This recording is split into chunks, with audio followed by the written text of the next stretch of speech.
Prerogative to determine the number of polling stations it considers necessary for polling purposes, though it can receive representations from stakeholders. Again, we want to advise the electorate that there's some information that is going on the social media about the use of a USSD code. Again, that is another falsehood. The electorate is being advised to please disregard the 111 hash message circulating on social media, purporting to be the voters' roll inspection USSD code. The message has nothing to do with the inspection of the voters' roll. For registration status,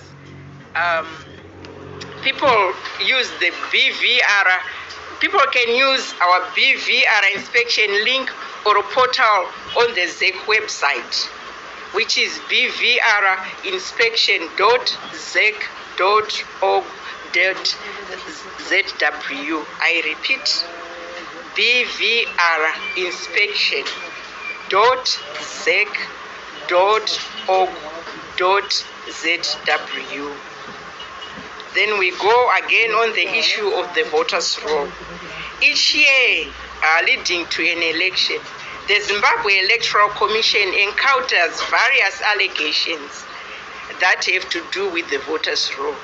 Again, it has been observed that once that has started, false and misleading allegations will be carried into the election year as a fallback position.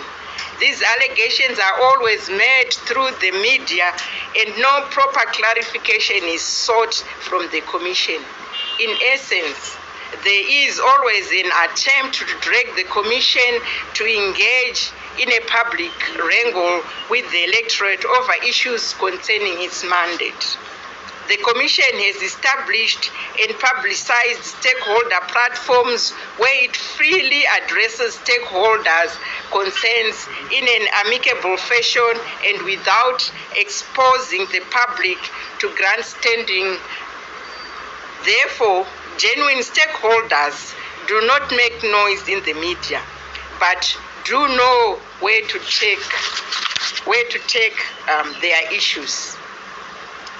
I go on again on alleged voter rigging. Time and again, the Commission has been accused by certain quarters of rigging elections in this country in favor of a political party or candidates. Over time, most people have come to accept this assertion as fact without interrogating the extent of these claims. For the record, the Zimbabwe Electoral Commission is a creature of statute whose members are appointed in terms of procedures outlined in the Constitution of Zimbabwe. Further, its mandate is provided in the same Constitution and the electoral law of the country. ZEC is very much aware of the requirements of operating within the confines of the law and to the consequence of failure to adhere to same. The Commission is a member of the regional international bodies that perform the same functions as it, and which organizations require adherence to set standards. ZEC over the years religiously followed these standards, including the SADC guidelines and principles governing the conduct of elections, to the extent of entrenching them in the law. Thus, can actually boast that it is one of those institutions that has made significant progress in applying same. The high level of suspicion and the toxic nature of the political environment in this country require constant review of electoral processes to address perceived shortcomings. As a society, we are aware that Parliament has the responsibility to deal with any electoral reforms. The Commission's role is to make recommendations, but many a times ZEC is demanded to make electoral reforms. It is the role of each and every Zimbabwean to approach Parliament if there are any reforms that we feel we need.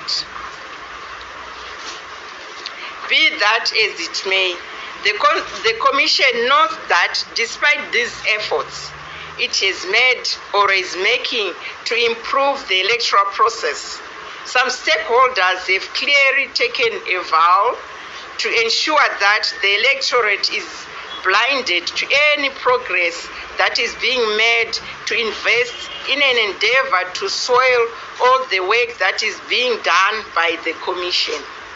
ZEC constantly meets all stakeholders and advise them of progress being made sometimes.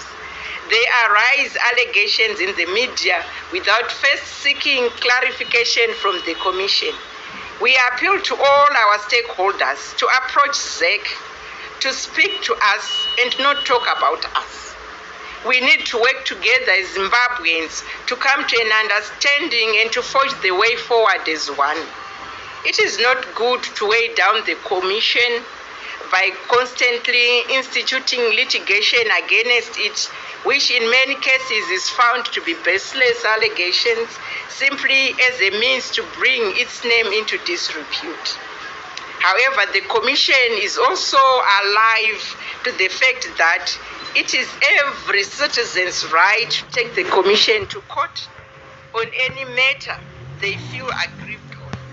The Commission has an open door policy and urges its stakeholders to come to talk about electoral issues. Time and again, some stakeholders have abused the electorate by charming misinformation to them that the Zimbabwe Electoral Commission ZEC rigs election in this country. Some citizens have gullibly accepted the allegations as fact without challenging those who make them. The Commission has now come to the conclusion that there are some stakeholders who have resolved to adopt a strategy of soiling its credibility to account for their electoral loss and losses to the electorate. In the past, some have openly confessed to the Commission that they cannot always tell their constituents the truth for fear of losing their support.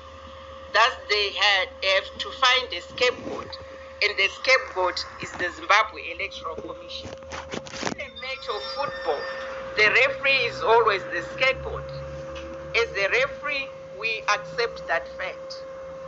Further, the Commission has always told its stakeholders that their false allegations for vote rigging contribute to voter apathy and to loss of confidence in the electoral process that the processes by the electorate. The Zimbabwe Electoral Commission is glad to note that some have since seen the light and are now encouraging their supporters to participate in electoral processes run by the Zimbabwe Electoral Commission.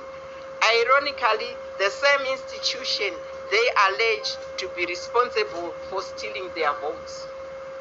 The Commission wishes to reiterate to all well-meaning Zimbabweans that the systems used in conducting elections are world-class and there is no room for tampering with their votes. To those who know elections, the polling station-based voting system and use of biometric technology such as the automated fingerprint identification system, the AFIS, cannot be flattered as they are specifically designed to guard against any form of vote rigging. The systems the Commission use are the same as what is used in organizations such as banks and other EMBs in the region and the world over. I challenge all Zimbabwean citizens to the next time they come across persons alleging that there is vote rigging in Zimbabwe to invoke the legal maximum, he who alleges must prove. If surely there is vote rigging in Zimbabwe, someone must be able to prove it. At least that person should be able to trace the incident of vote rigging and link it to a particular location, polling station, or a collation center, and be able to tell the time the incident occurred. Further, that person must be able to prove how many votes have been stolen or miscounted, and who has been prejudiced, among other things. It is high time Zimbabweans should refuse to be abused and disabused, and to disabuse themselves of thinking that elections are rigged in this country. That is a myth and a fallacy, and the Commission challenges anyone to prove it otherwise. All the allegations that have been made against the Commission on vote rigging are mere bare allegations, not supported by facts, nor figures, nor location, nor names of persons prejudiced. Even where courts are roped in to establish any wrongfulness, on its part, the Zimbabwe Electoral Commission is absolved. False political narratives continue to be generated simply to satisfy the ego of its detractors. The allegations are mere political statements meant to hoodwink voters for the selfish gain of politicians who believe only a result in their favor should come out of the ballot. This is despite the fact that there are always accredited observers and party agents present at polling stations and collation centers to observe electoral process. So the next time when you have a person alleging vote rigging by the Commission, ask them where, which candidate, how many votes, and how did that happen. The Commission assures you that you will not get an answer to these questions. I thank you.